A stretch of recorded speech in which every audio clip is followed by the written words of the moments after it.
Assalamualaikum warahmatullahi wabarakatuh. Bismillahirrahmanirrahim. Alhamdulillahirrabbilalamin. Salatu wassalamu ala ashrafil anbiya'i wa imamil mursalin Sayyidina wa maulana Muhammadin wa ala alihi wa sahbihi ajma'in. La hawla wa la quwata illa billahil aliyil azim. Amma ba'du. Mari kita mulai pertemuan pada hari ini dengan membaca basmalah bersama. Bismillahirrahmanirrahim. Pada pertemuan kali ini kita akan membahas tentang ilmu asbab wurudul hadis. Kemarin kita sudah membahas hadis riwayah dan hadis diroyah. Sekarang kita lanjut ke ilmu asbab wurud hadis. Apa itu asbabul wurud? Yaitu ilmu yang membahas tentang sebab munculnya suatu hadis yang berasal dari Rasulullah Shallallahu Alaihi Wasallam. Hadis itu muncul bisa karena sebuah pertanyaan, ya, ada dialog dengan sahabat, kemudian ada kisah yang diceritakan oleh sahabat yang meriwayatkan hadis itu, kemudian ada suatu peristiwa dan lain sebagainya, sehingga Rasulullah Shallallahu Alaihi Wasallam nanti bersabda. Nah, ini yang termasuk nanti dalam kategori asbab wurud hadis yang khas, yang ada penyebabnya. Kemudian ada hadis yang juga bisa tanpa sebab, ya, tiba-tiba Nabi Shallallahu Alaihi Wasallam ini bersabda, ya. Ini kaitannya misalnya dengan penjelasan akidah, kemudian penjelasan hukum halal atau haram, penjelasan tentang perintah atau larangan, ya, penjelasan tentang ajakan atau dakwah dan lain sebagainya. Inilah nanti yang tergabung di dalam asbab wurud hadis yang am. Jadi semua hadis itu ada sabab wurudnya. Namun yang dimaksud ilmu asbab wurud hadis ini adalah nanti yang asbab wurud yang khas, yang ada sebabnya secara spesifik. Nah, nanti yang tidak ada sabab wurudnya secara spesifik, nanti masuknya ke sabab wurud yang am. Jadi nanti akan dijelaskan di belakang.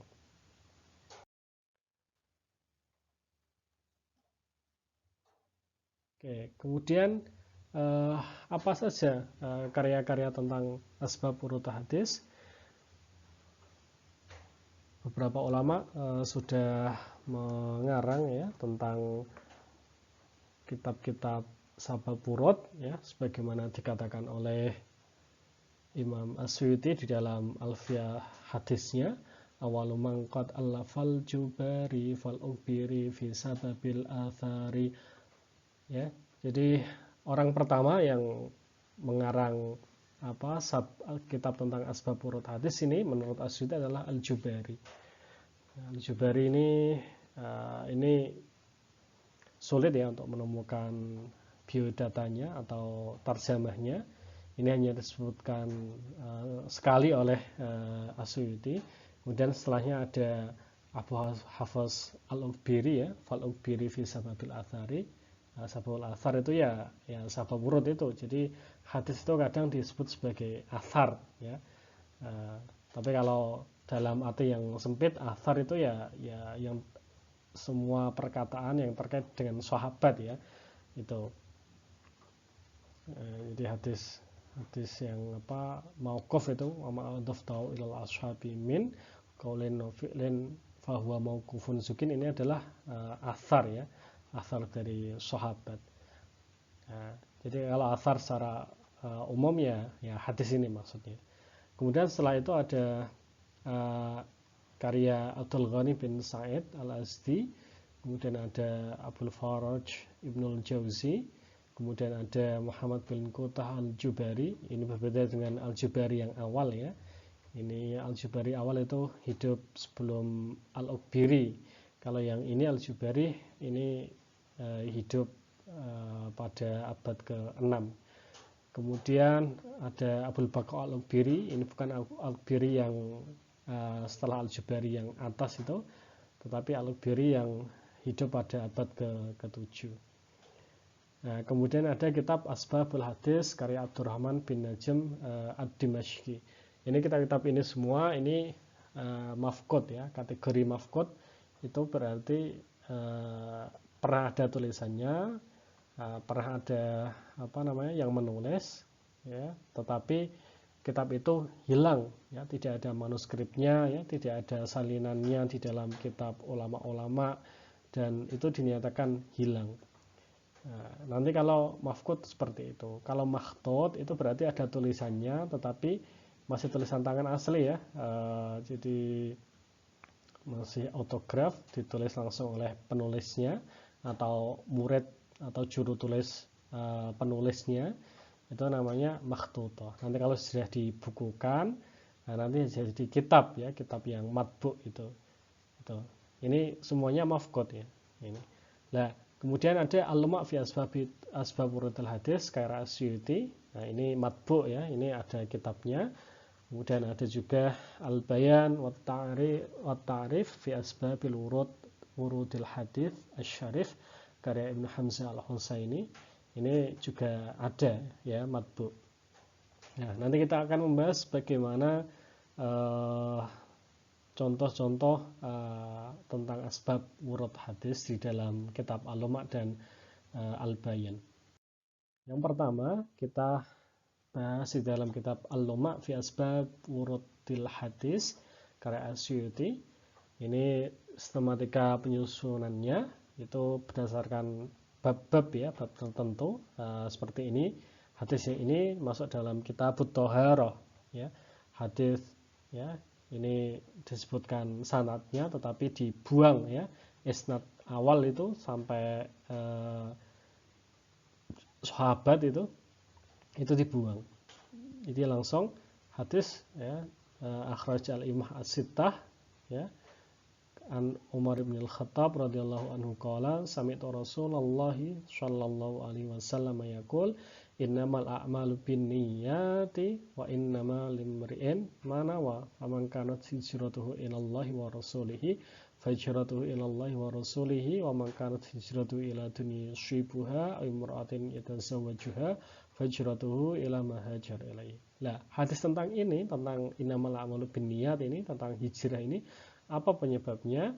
Ini kemudian disebutkan langsung ya oleh Asyuti. Sebab qala Az-Zubair bin Bukar fi akhbaril Madinah ya. Ini Az-Zubair bin Bukar di dalam kitab Akhbarul Madinah menyebutkan, ini ada sanadnya ya, hadasani Muhammad sampai kepada Nabihi qala lama qadima Rasulullah sallallahu alaihi wasallam ya, kemudian nanti sampai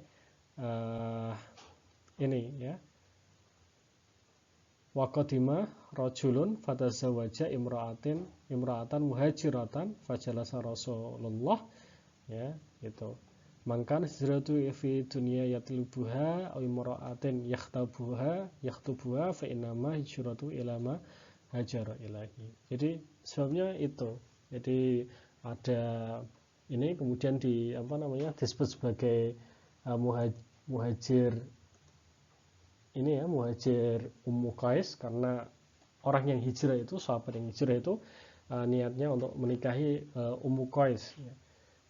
Seperti disebutkan Asyuti mithlu hadis innamal a'malu sababu fi ma rawaw wa qalu muhajirun li ummi qaisin kay nakah min thamma dzikru imra'atin fihi shalah. Jadi ini muhajir Ummu Qais. Jadi dia hijrah niatnya itu ya untuk ini imra'atin yatazawwajuha ya, bukan hijratuhu ilallahi wa rasuli.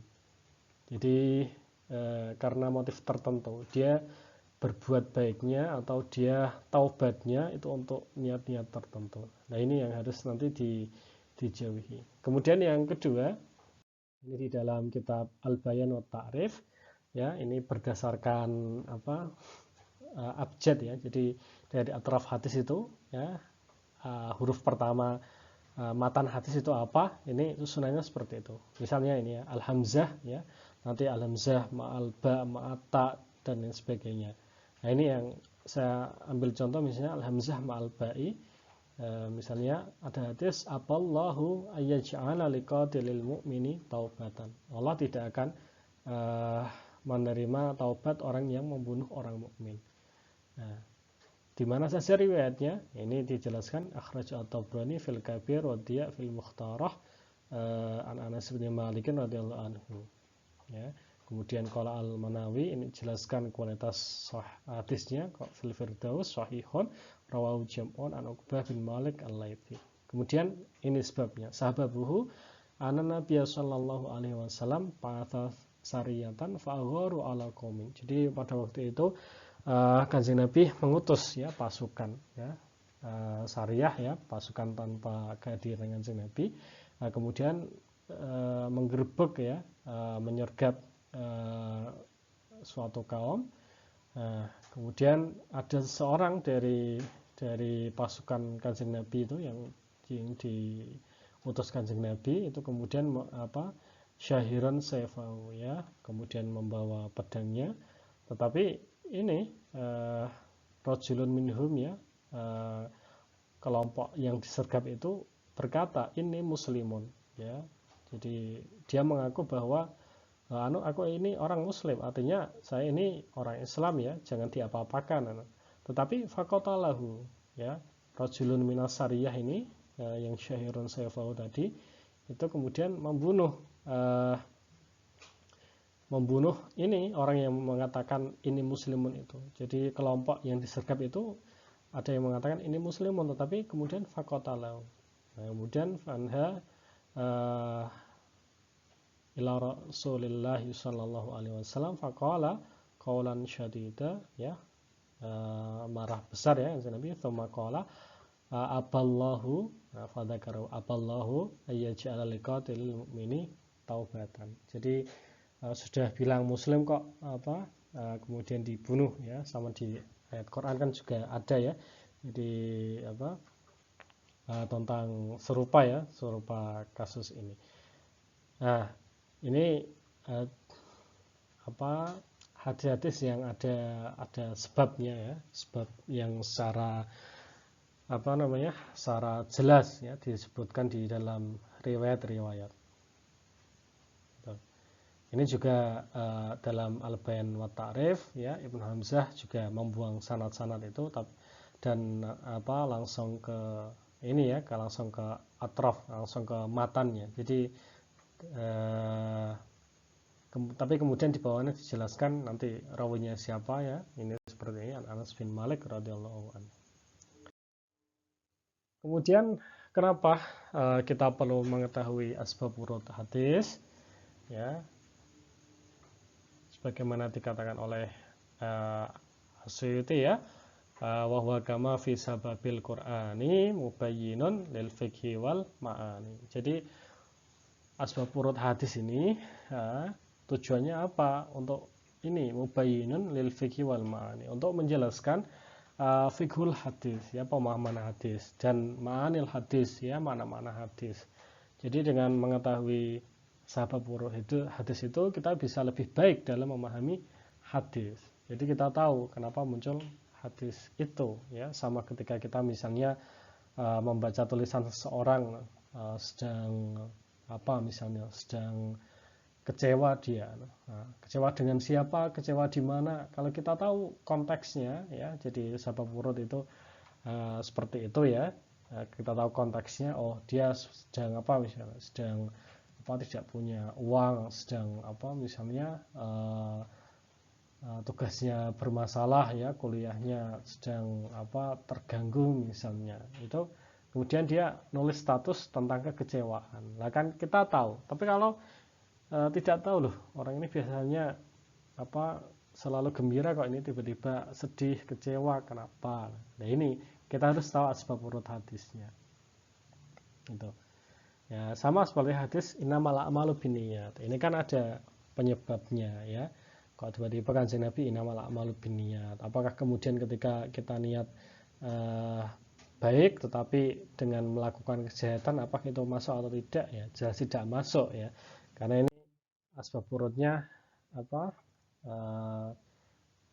seperti disebutkan tadi ya, ada ini orang yang dia niatnya hijrah tetapi malah tadi ya tujuannya bukan lillahi ta'ala.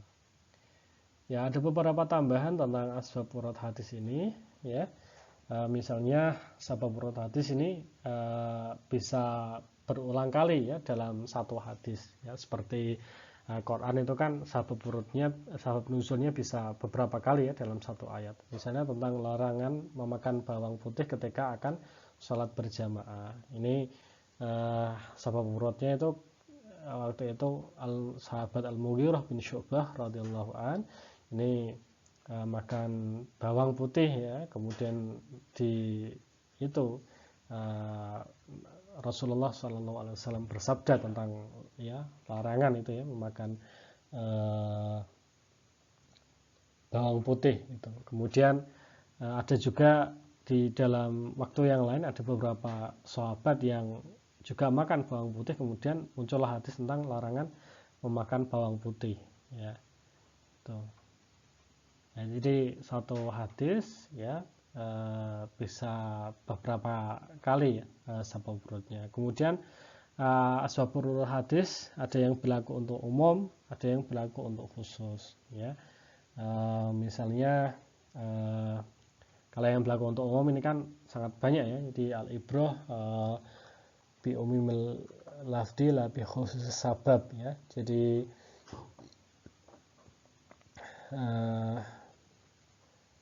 misalnya tentang ya orang ya tentang hadis misalnya tentang menipu ya di dalam jual beli ya dari Abi Hurairah ya anna Rasulullah sallallahu alaihi wasallam mara bi rajulin yabi'u ta'aman fasa'alahu kaifa tabi'u akhbarahu fa uhiya ilaihi adkhil yadaka fihi fa adkhala yadahu fihi fa idza huwa mablulun faqala Rasulullah sallallahu alaihi wasallam laisa minna man ghasya. Jadi ini tentang keharaman ya menipu baik itu di dalam jual beli maupun di dalam hal-hal yang lain. Jadi yang tidak terbatas di dalam jual beli. Dan tidak hanya terbatas pada sahabat itu tadi yang menjual makanan. Jadi ini meluas ke beberapa aspek, ke semua orang. Jadi sifatnya nanti universal ya untuk semuanya. Kemudian ada yang khusus, ya khusus artinya ini ya untuk salah satu sahabat saja ya, tidak untuk umum ya. Misalnya hadis tentang sholat ini ya tentang hari raya Idul Adha ya bahwa Kanjeng Nabi bersabda ya man sholatana wa nasaka nusukana faqad ashaban nusuka wa man nasaka qabla sholati fa innahu qabla sholati wa la nusuka lahu. Jadi artinya bahwa orang yang menyembelih sebelum sholat Id, sebelum sholat hari raya Idul Adha itu tidak dianggap sebagai korban ya, tetapi dianggap sebagai sembelihan biasa ya. Tapi kemudian ada Abu Bardah bin Nayyar ya, ini saudara paman ya Al-Bara, ini berkata bahwa Abu Bardah ini menyembelih sebelum sholat. Terus gimana ya? Kemudian Nabi berkata qala na'am walan tajziya an ahadin ba'daka. Artinya ya enggak apa-apa. Ya mungkin karena Abu Bardah ini semangatnya mau korban tetapi tidak tahu tata caranya, mungkin mungkin tidak tahu ya bahwa Kanjeng Nabi pernah bersabda ya kalau korban itu setelah sholat, maka Abu Bardah itu kemudian keliru dalam tata cara, tetapi kemudian dimaklumi oleh Kanjeng Nabi ya. Na'am walan tajziya an ahadin ba'daka. Artinya kasus ini hanya untuk Abu Bardah tadi, tidak untuk yang lainnya. Dan lagi bahwa asbab wurud hadis ini sifatnya ijtihadi. Mungkin satu ulama dengan ulama yang lain bisa tidak sama ya, bisa berbeda. Nanti mungkin Asy'uti mengatakan ini turun sebab wurudnya itu hadis ini adalah A, tetapi kemudian yang lain misalnya mengatakan oh tidak, ini tidak seperti yang dikatakan Asyuti. Itu bisa jadi. Ini sifatnya ijtihadi. Ya, mungkin ada yang disepakati, mungkin lebih banyak yang tidak disepakati. Gitu. Maka nanti muncul nanti ya bagaimana menyelesaikan hadis-hadis yang seperti itu. Termasuk nanti bahwa mengetahui sabab wurud itu nanti kita bisa tahu ya, yang awal yang mana, yang akhir yang mana ya. Kemudian nanti ketika ada yang bertentangan kita tahu yang diambil yang terakhir yang mana gitu. Nah, bagaimana dengan hadis yang tanpa sebab? Nah, hadis yang tanpa sebab ini seperti kita bahas di awal ya, yang mempunyai asbab wurud am ini harusnya ada sebabnya, tetapi tidak spesifik sehingga tidak masuk ke dalam kitab-kitab asbab wurud hadis atau tidak disebutkan secara jelas di dalam syarah hadis maupun yang lainnya.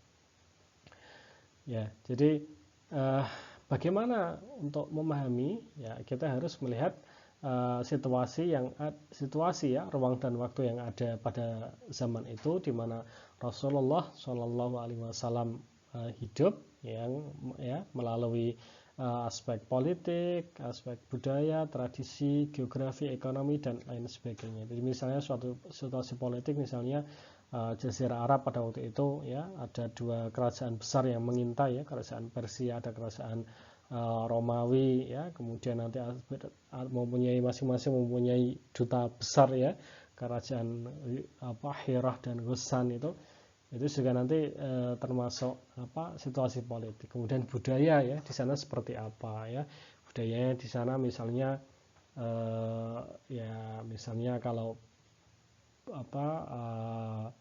buang hajat misalnya tidak memakai tembok misalnya, kita harus tahu di sana. Kemudian keadaan air, keadaan tradisi yang misalnya di sana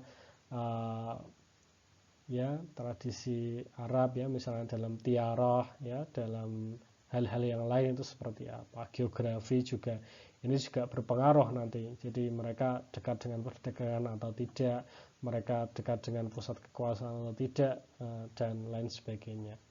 Ekonomi juga nanti juga berpengaruh dan lain sebagainya yang terkait dengan Rasulullah ketika masih hidup. Semakin banyak aspek yang bisa dilihat, maka kita akan semakin bisa membaca dengan baik hadis-hadis tersebut ya. Kemudian penjelasan juga bisa melalui ya orang-orang yang hidup pada waktu itu. Misalnya para penyair ya, misalnya penyair pada waktu itu yang hidup siapa misalnya. Kemudian para penutur kisah ya, Qusas itu. Kemudian catatan atau tulisan yang berasal dari non-muslim atau sumber-sumber eksternal dan lain sebagainya. Misalnya ini dari sumber-sumber Yahudi ya, bahwa pelaksanaan Yom Kippur atau hari penebusan itu di Madinah ya, pada hari itu Rasulullah Shallallahu Alaihi Wasallam memasuki kota Yathrib dengan mengendarai seekor unta. Ya, orang Yahudi mengenal kota itu dengan nama bahasa Aramaik ya, Medinta, tapi di dalam bahasa Arab adalah Madinah. Karena Aramaik, kemudian Syria, kemudian Hebrew, Ibrani itu hampir sama ya. Dan orang yang mengendarai unta itu disebut Meleh Arab ya, Meleh Arab. Meleh Arab ini bahasa bahasa Ibrani ya, dan ini disebutkan dalam kitab Zuhar ya. Kitab Zuhar itu kitab mistisisme orang-orang ini ya, orang-orang Yahudi, dan juga Igeret Taiman itu kitab Risalah Al-Yamaniyah ya. Ini misalnya disebutkan ini ada menyebutkan kalimat Muhammad ya secara jelas, ini Muhammad mim ha mim dal ya, Muhammad ya. Malkot Ishma'al